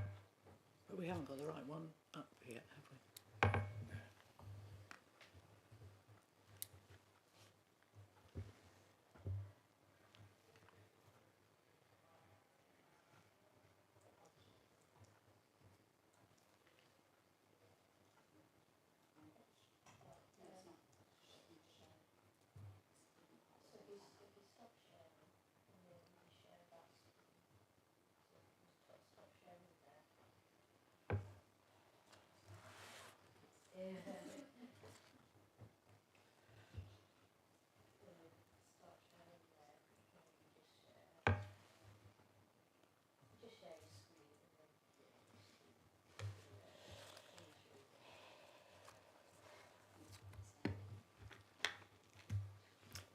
Okay, is that the one you were looking for? Yes. Is it? There is the little label. Yeah. Does it say that? I can't Yeah. see it. Okay. Yeah. Okay, so your 5 minutes starts now. Good morning, councillors. Before you hear from the Neighbour June, I wanted to quickly remind you of some outstanding planning matters from the email I sent you on Friday. The first point is that we've requested a noise assessment be provided to cover the various elements of this proposal, but none has surfaced. The council's validation guidance requires one. Councillor Wright, the ward councillor, red-carded on noise. In its absence, I ask you to question some of the conclusions you're being asked to accept. My second point is to query how vehicles can get in and out of this site safely in a forward gear without a tracking drawing, something I've had to provide myself on far less cramped sites than this. My third quick point is to direct you to the local plan policy as most relevance to June, policy PP27, and ask that you keep in mind that the policy test here is one of compatibility between the proposed use and the adjacent residential uses. In pursuance of clarity, please defer today or indeed refuse. June. Okay, thank you very much, councillors. Good morning. I've never appeared at one of these before, so please bear with me. I'd just like to say that my family has lived in this adjacent property for 55 years, and my mother lived there until her death at the very end of last year, and I've lived there for the past 4 years and will continue to do so, and my retirement is coming up, and I'm hoping very much that I will be able to live out my days there as well. We've always seen this as a peaceful area, a haven of peace where family and friends and can live, and I've been unwell for various periods and have been here. We've always lived adjacent to the National Trust, and we've always supported the National Trust. We've always been good neighbours, we hope, to them, and they use our drive for ancillary car parking, and we have a good relationship with them. So we're very, very sad that it's come to this, that they are actually proposing something which we see as being an intensification, both in terms of hours and activities, which could make our living just really, really difficult, if not intolerable. So at the moment, the car parking at our end, which is the bit on the left of the plan, is basically just car parking for residents in the island mainly. And the buildings are fairly low-key and they're tucked further up this end. And our summer house, as has been said, is that little grey blob on the left. What we're worried about is that, for example, I mean, there are lots of things that we're worried about, and I can't possibly do this in 5 minutes, unfortunately. But one of the things is that the area, which the little wording on the left says, loading and turning area. Now, as I understand it, when they have deliveries, etc., the Highways Authority want it to be able to be turned in forward gear. We cannot see, and we've asked for the tracking information, but we cannot see how anyone could possibly do a turn without multiple sort of going backwards and forwards in that small area where it says loading and turning. And that a lot of these delivery vehicles that we're concerned about, which would be delivering building materials or whatever, would have to be doing multiple turns.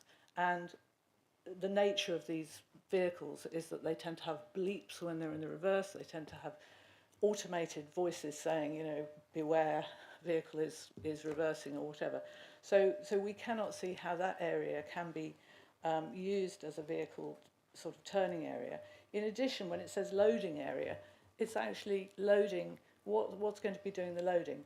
The crane was there, and that was going to be doing the loading. The crane has now been taken away, but instead of which we've got this thing called a telehandler.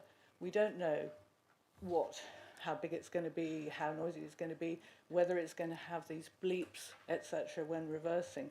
So it could be. We are very, very aware of what goes on in that area in particular. And so therefore, where it says loading as well, we wonder whether the vehicles are going to be coming in and the telehandler is going to be taking the stuff off at that very point, which is just over our garden wall. Our garden wall is just there, our summer house is, as we've said. So while we have no objection to some of the things that have been proposed, obviously getting wheelchairs onto the island is brilliant. We're not opposed to that at all. But we are opposed to the intensification of what could make this fairly low-key passenger ferry area into something more akin to a builder's yard or a shipyard. In terms of the hours of use, which is the other thing we're really worried about, at the moment the ferries run from 10 till 5. It's suggested, that this is going to be the same as the actual ferry. Now the problem is the ferry is a long way away from us by comparison, and it actually is predictable noise. You get used to it.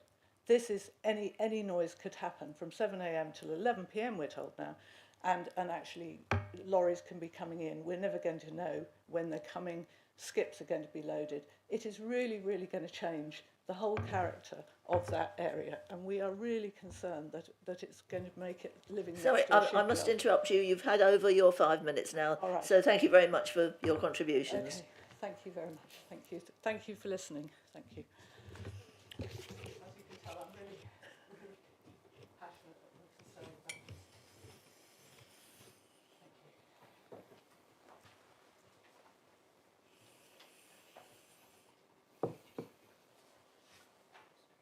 And I just support the noise assessment application and the deferral and the site visit. Please come and have a look. Come and see it from our garden, please. Please.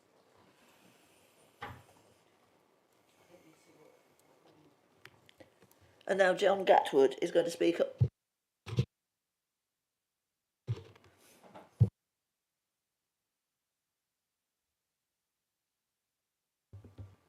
Right, good morning.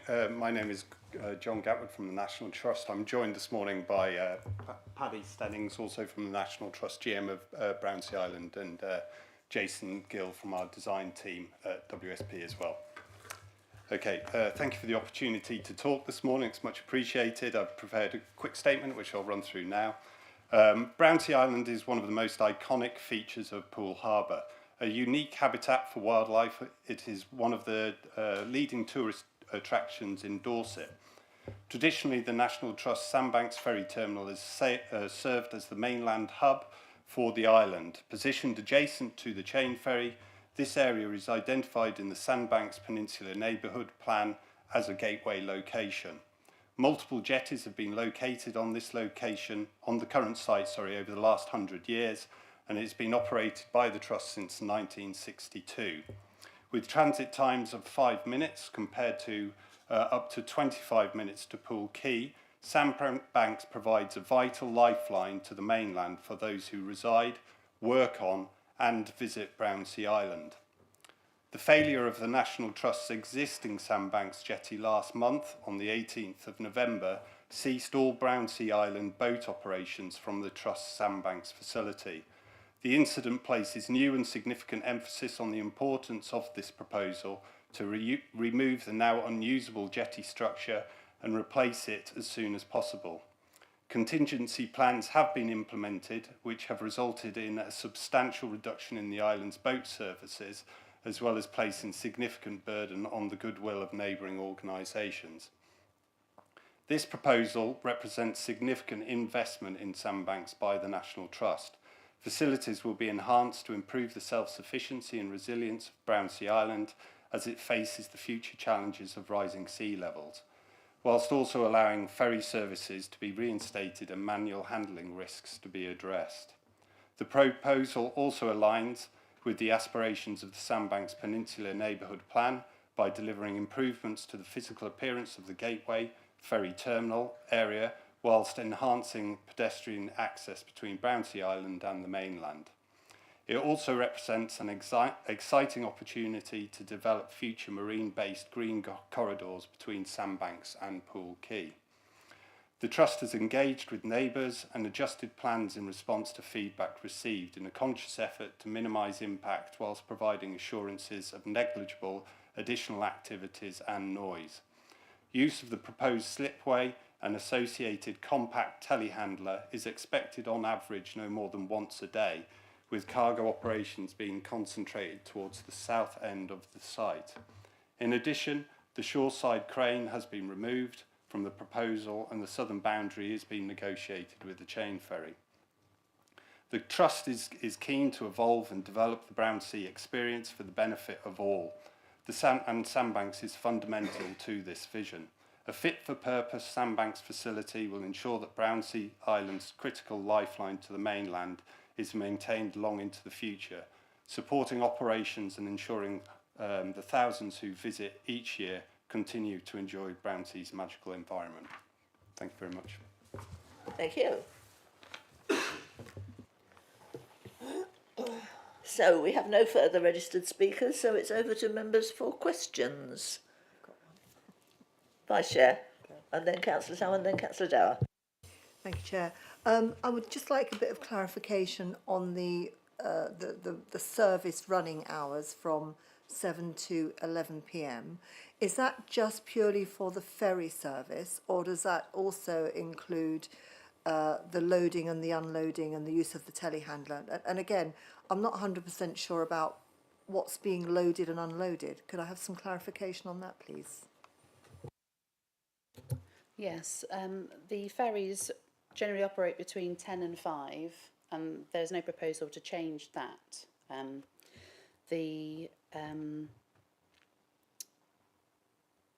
The additional, sorry, was it a timeline thing for every day? She says service running hours. Does that include the loading and the unloading between 7 and 11? Okay. I think generally at the moment there's the transfer of the cargo. I don't think there's anything proposed to be extra than it's already taking place, apart from those, for example, like you said, the telehandler would be once a day, and the skips 12 times a year. I think currently where they utilise other facilities from other yacht clubs, on average an extra one vessel movement would be per day, is the details that I've got. From that ramp, which would generally be before the 10 a.m. passenger ferry. So the 7 a.m. till 11 p.m. is kind of what we think is an acceptable restriction to put on this site, given its tourism mixed location and adjacent to the Sandbanks ferry, which is obviously allowed to, yeah. Okay, so if the ferry stops running at 5 p.m, what potentially might be happening then between 5 p.m. and 11 p.m?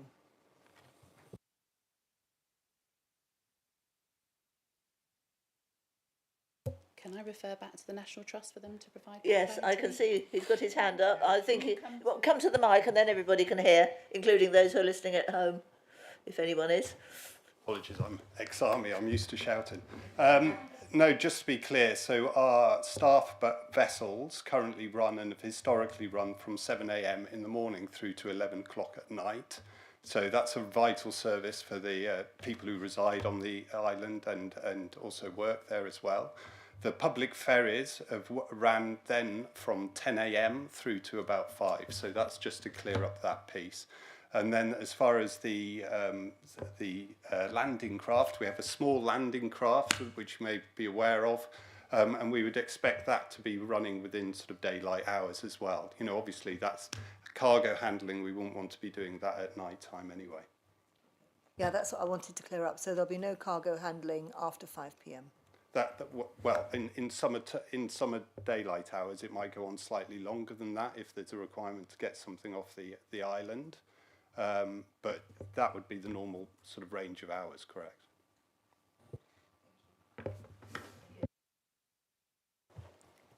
Councillor Dow. Just a couple of questions really. So first of all, I'd like to understand what a telehandler is, and also is that an electric vehicle, because that's less noisy than another type of vehicle. So has that been considered at all? I think you might as well stay there for now. Unless the case officer can answer it as well. I'm happy for the National Trust to answer that one. Thank you.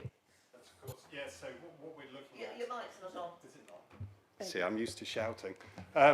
What we're looking at is a compact telehandler, so it would need to be able to go onto our Seahorse vessel.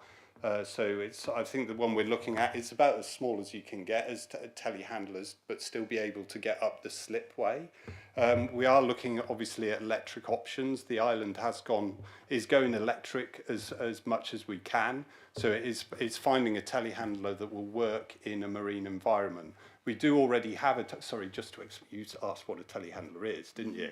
So a telehandler is a four-wheel vehicle with a fork on the front. So it allows you to pick up a pallet and move it. So we're looking at a small one of those. We do have a telehandler already. It's a 3.5, capable of lifting 3.5 tons, but it's too big to go onto the vessel. So as I say, we're looking at a compact solution.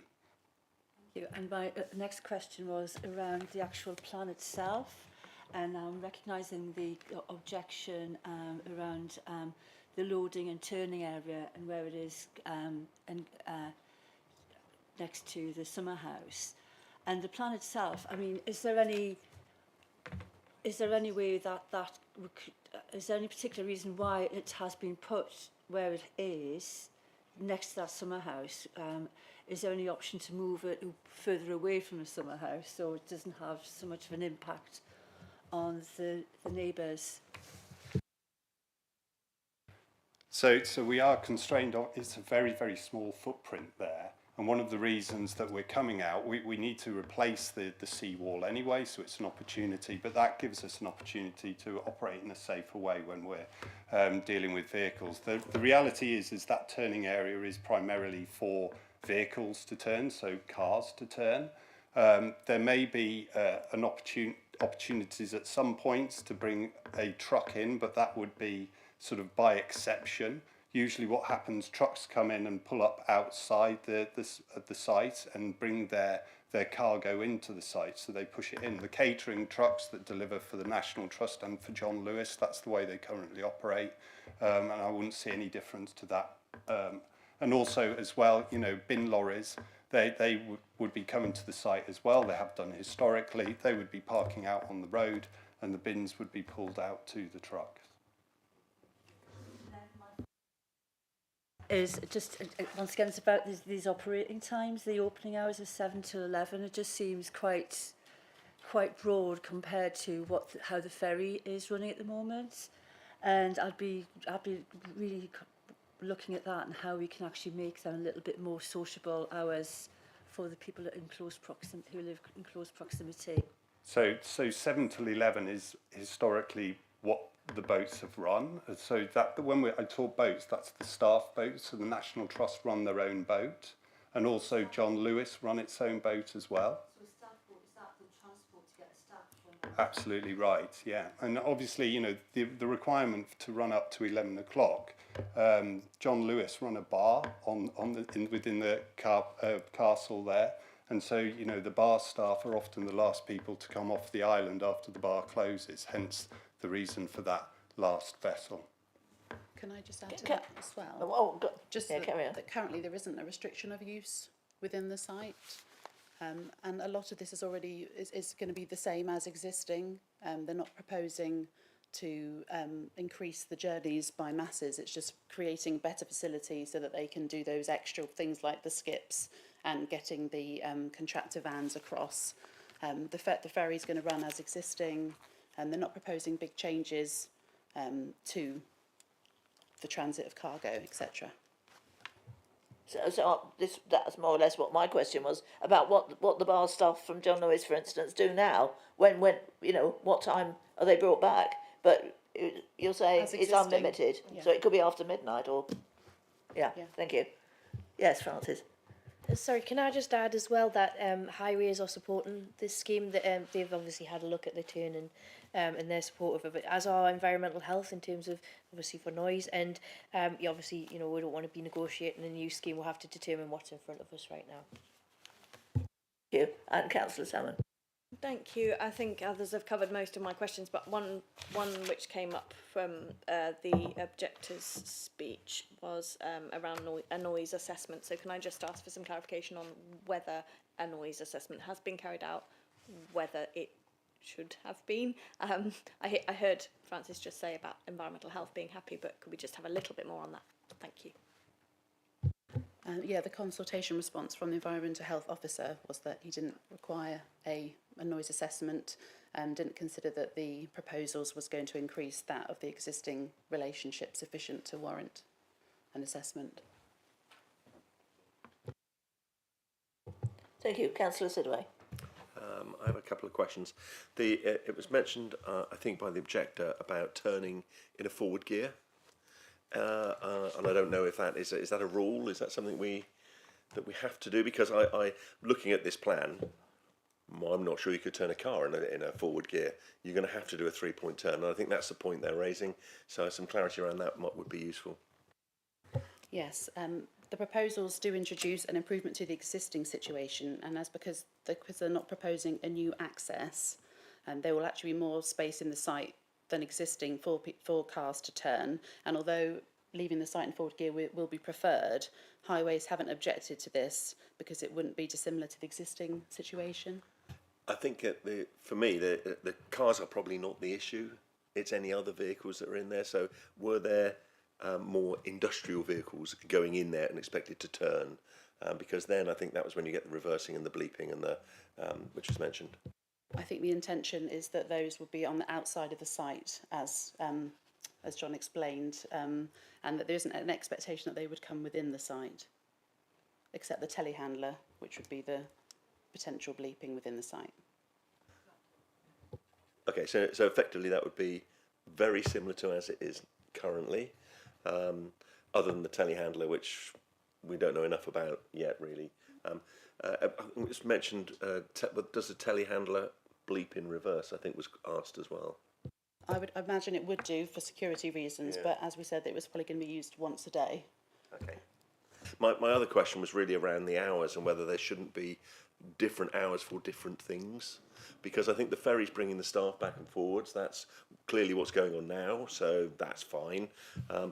But if you don't put a restriction on that says you can't get down there with a skip at 5 to 11, stick it on the boat and take it over, then it might happen at some point.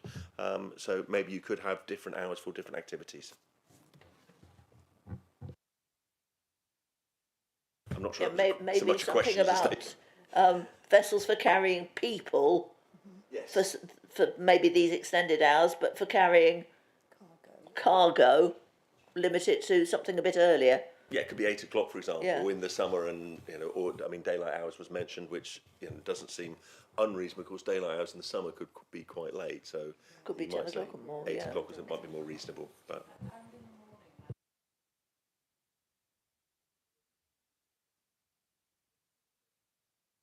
I did make it clear at the start that you only speak when we ask you to. Thank you. And the application is obviously, it's a mixed site. I understand the pressures of the residential amenity behind, but it also is adjacent to the Sandbanks ferry, which can be making those noises between 7 and 11, which is already existing and acceptable. I think if something became a noise nuisance, then there are other channels within the council that could be recorded. I'm not to say that we can't do a condition specifically, but I think we need to understand or appreciate what Brownsea Island requires. What's the business need to support it in this tourism zone?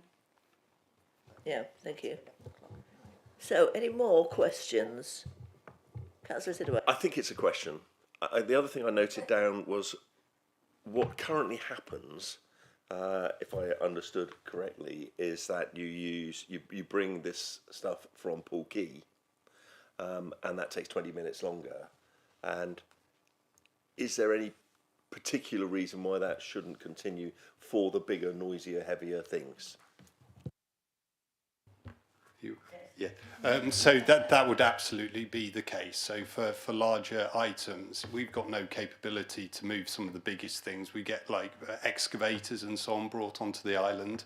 They will continue to come from Poole Quay. Large skips that are taking scrap off and so on, we sometimes have, they will go to Poole Quay. So those bigger items that we don't want to get near because of safety reasons as much as anything, they will continue to be contracted out through Jenkins, through Poole moorings and so on. Correct. Sorry, just one other point with around operating hours as well. The other thing just to remember as well is the requirements for emergency response as well. So, you know, there are sometimes occurrences where, you know, maybe someone is ill on the island, so or even the RNLI sometimes use the Sandbanks jetty as well. So just to be aware, there can be nighttime activities there as an exception. I would imagine all conditions regarding time, you know, if there's an emergency, whatever it is, in whatever circumstances, those conditions aren't applied, I assume. Of course. Yeah. Thank you. Sorry, just can I advise a little bit of caution around a condition and different hours for different uses, because I think we really need to identify, if you're going to do that, what that harm is. And given that environmental health they haven't objected on the basis of noise, I just want to just try and think about what would be the justification if we were to impose a condition that had different hours of use for different uses, if that makes sense. It does, yes. Yes, it was just a thought, but yeah. Councillor Dower. Just this thing about the noise assessment thing, is that something that we could request at this point? Because this seems to be something that is actually concerning to the residents. And although the environmental health have said they don't think it's necessary, if we think as a committee that it is, are we able to request that? I've said this at committees before. I think we've got to trust the professional judgment of people who know far more about these things than most of us do. And if environmental health have said it's acceptable, there's no need for a noise assessment, I think we've got to accept that. Any more questions? So we move on to debate then. Oh yes, Mr. Gatwood could go. Yes. I'll go. Right, Vice Chair. Thank you, Chair. I think this is fabulous. It's a fabulous proposal. I think it's necessary. Clearly, Brownsea Island absolutely needs this facility. We need to do everything we can to support Brownsea Island. It's very valuable for us in Poole Harbour. I do empathise with the resident who spoke. My only concern really is regarding these hours, and I think if it were possible to have a condition that said that the loading and unloading of cargo, only cargo, should be restricted not just to daylight hours, because in the summer that could be up to like 10 o'clock, but perhaps restricted to say 8 p.m. latest in the evening in the summer and whatever in the winter. Because they've already said that they wouldn't be using that kind of manoeuvre during the dark.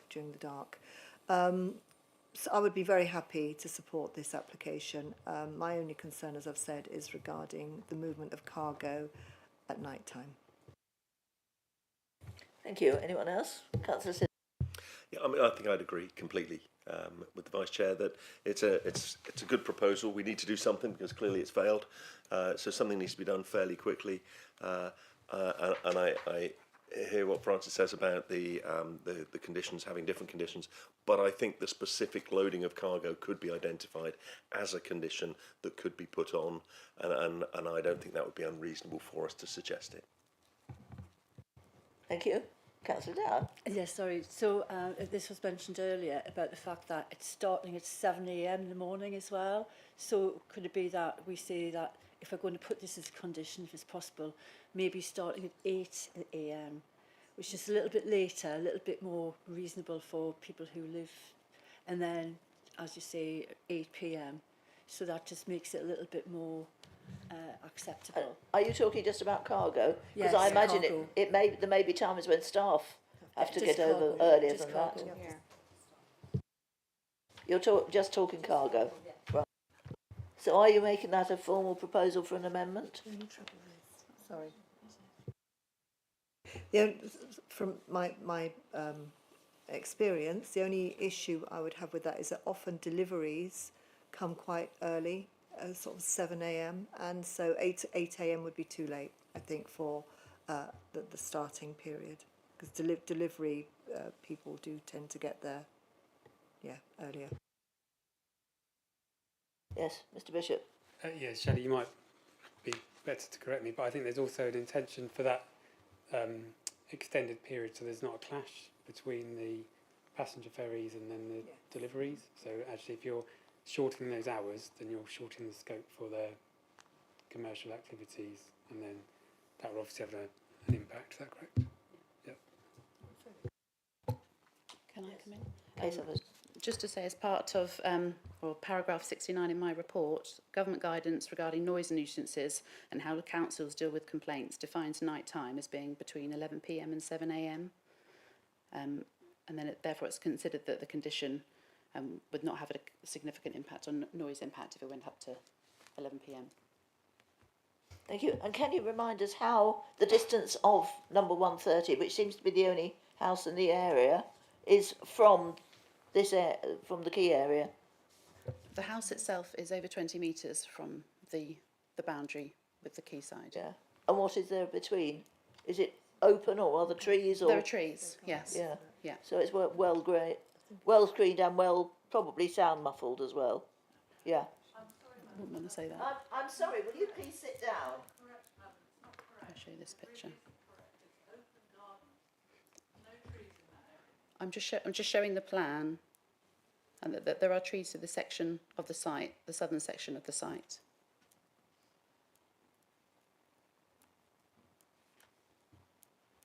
Thank you. Thank you. Okay. Any more discussion? One point, if I may. I think the point the applicant was trying to make, the objector was trying to make there, is that at the end there are no trees. So there are trees when you're on the road side, but when you get to the end of the car parking, there are no trees. So I just wanted to clarify that point, so it was clear at least. And can you clarify on the picture that's on screen exactly where the house is?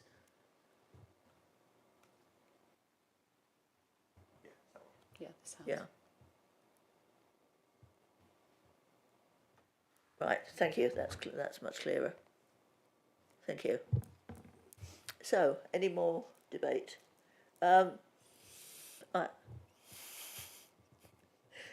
Could you say what this is in relation to? It was just operating times. All I was just going to say is obviously the other reality is the tides. It needs to come to the mic, doesn't it? But also restricted by tides as well. Yeah. Yes.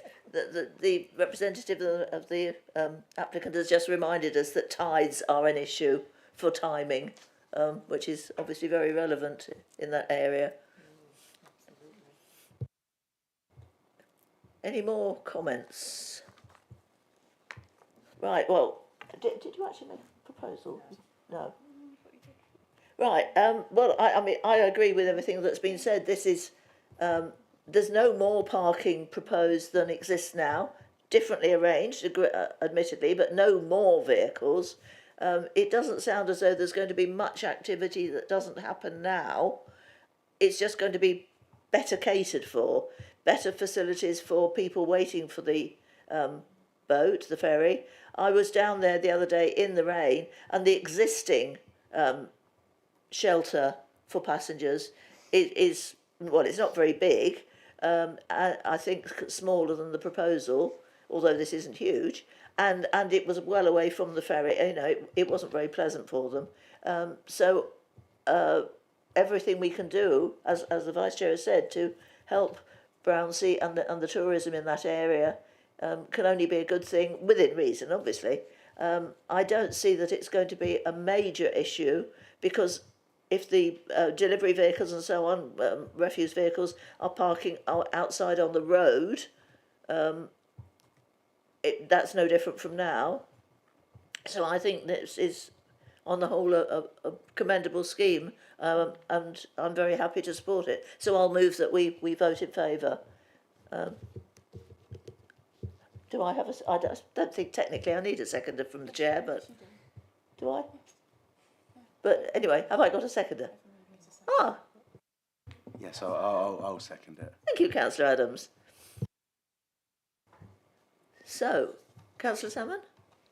Apologies if I've just momentarily drifted away and missed something, but are we going to ask for a condition around is that part of your proposal? So far, no one has actually formally proposed an amendment for okay. that. Well, then, shall I do that? That If you wish. propose a limitation on the hours from the cargo can be moved from this new jetty to 8 a.m. to 8 p.m. I think proposed. 8 a.m. to 10 p.m. are you saying? 8 to 8. 8 8 to a.m. 8. I think that was what was suggested earlier. I'm not really coming up with this, I'm just formalising it. Right, so we've got a proposal for an amendment. So, Chair, can I just firstly, can we check, are you and the seconder willing to accept that as part of your move? You could include it in your move. I would rather put it to the vote and then accept it or not, as the case may be. Okay, so you'll need a seconder. What about you, Councillor Adams? Do you agree with that, since you seconded my proposal? Yeah, I'm happy for it to go to a vote. The only issue I have with the 8 p.m. is fine, but it's the 7 a.m. to get, because obviously to get the goods over, I think that could probably sort of torpedo the thing. So that's the concern I have on specifically the 7 a.m. But the 8 p.m. I think is acceptable. But that's okay. I agree with Councillor Adams as well. I think 7 a.m. to 8 p.m. is much more reasonable and fair on both sides. I'm happy with that. As I say, Okay, not so trying to come up with something new here. The proposed amendment is the limitation of cargo movements, only cargo, not passenger, to 7 a.m. to 8 p.m. So if you think that should be at... Sorry, Chair, to interrupt again. Can I just check, is there a seconder for Councillor Salmon's amendment? I'll second it. Lovely, thank you. So we need to vote on that. Can we define what cargo is? That is a very difficult issue, I think. I mean, anything that isn't just people, I suppose. But then you come on to luggage, suitcases. You know, I don't know. Yeah. So, Councillor Sidaway, then Councillor Dower. Doesn't the cargo use a different vessel? Isn't that what was said? So I think we're talking about a passenger ferry and the other ferry to get the cargo over. It was the cargo over on the passenger ferry. Because the other thing is, I don't think it should be for the members of the committee to define cargo, because that's not our area of expertise. It isn't. I think that's why we have officers and applicants and to work those details out, to be fair. Right. Councillor Dower.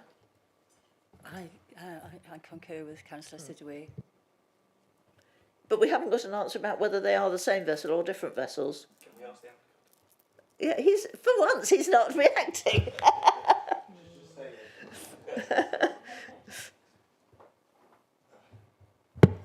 So the landing craft would tend to be used for cargo, but it isn't only used for cargo, would be the answer to that. So, for example, it could be used for the disabled access, so it might be wheelchairs on there, and less abled people.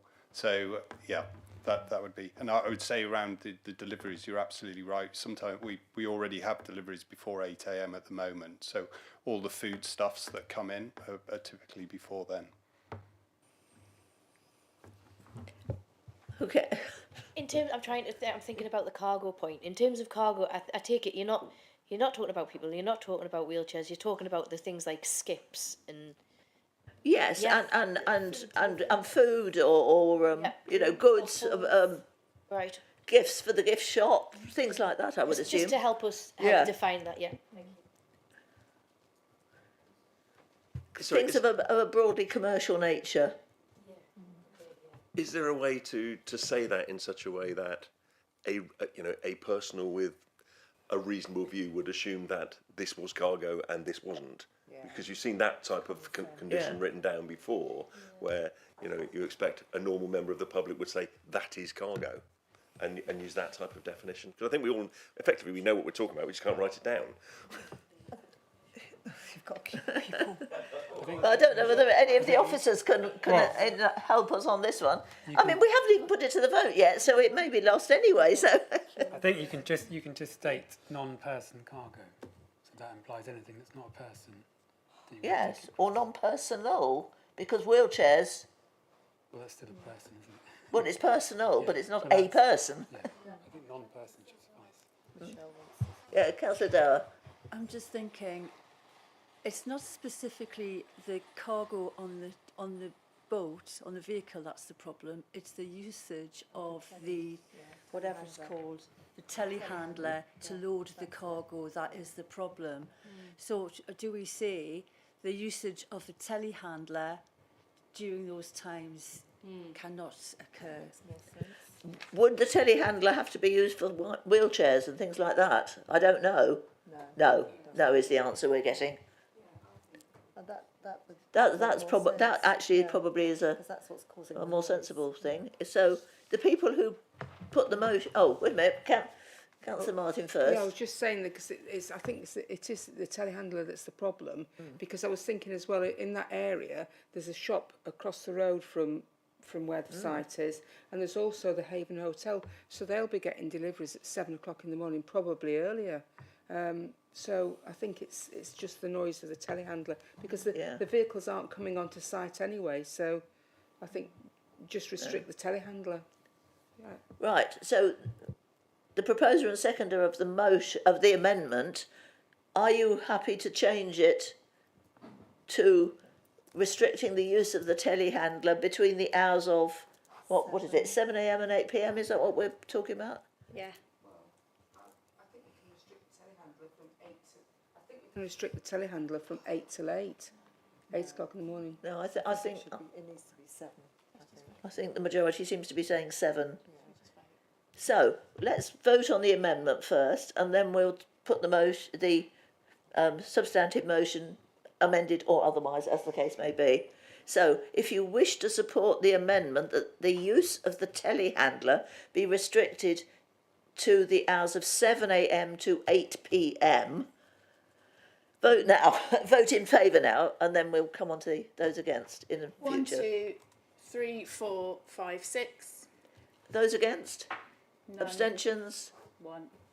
Right, so that amendment now becomes part of the motion to accept the planning application with the conditions that are already there, plus this as an additional condition.